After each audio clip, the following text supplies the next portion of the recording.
Senior bureaucrat Asif شہاب پشاور میں حیات آباد سپورٹس کمپلیکس میں اسکواش کھیلتے ہوئے دل کا دورہ پڑنے سے انتقال کر گئے۔ السلام علیکم ناظرین، آپ میں سے بہت سارے لوگوں نے یہ خبر آلریڈی سن رکھی ہوگی۔ اسی واقعے کے تناظر میں آج کی ویڈیو میں ایک مختصر مگر انتہائی اہم پیغام، دنیا میں انسانی صحت سے متعلق معاملات کو دیکھنے والے دونوں بڑے اداروں یعنی عالمی ادارہ صحت اور امریکی صحت عامہ کے قومی ادارے CDC کی متفقہ گائیڈ لائنز ہیں کہ اگرچہ جسمانی سرگرمی انسانی صحت کے لیے اور انسانی دل کی صحت کے لیے بے حد فائدہ مند ہے، لیکن ایسے تمام افراد جو پچھلے 6 ماہ یا اس سے زیادہ عرصے سے غیر متحرک زندگی گزار رہے ہوں، بالخصوص اگر ان کی عمر بھی 40 سال سے زیادہ ہو،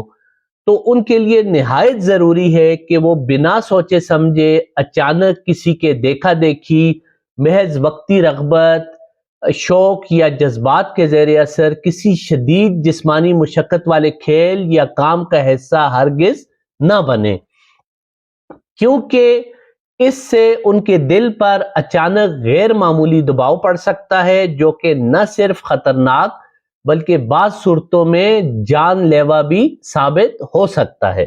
ناظرین، ماہرین کے مطابق انتہائی ضروری ہے کہ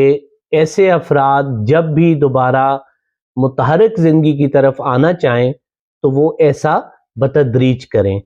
بلکہ زیادہ بہتر ہے کہ وہ پہلے اپنا بنیادی میڈیکل چیک اپ کرائیں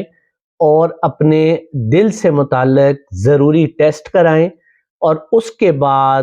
بتدریج کم وقت کی ہلکی واک اور آسان ورزش سے آغاز کریں، اور آہستہ آہستہ 2 سے 3 ماہ کے دوران اپنی فٹنس کو بہتر بنانے کے بعد ہی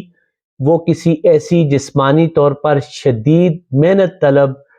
ورزش یا کھیل یا کسی سرگرمی کا حصہ بنے۔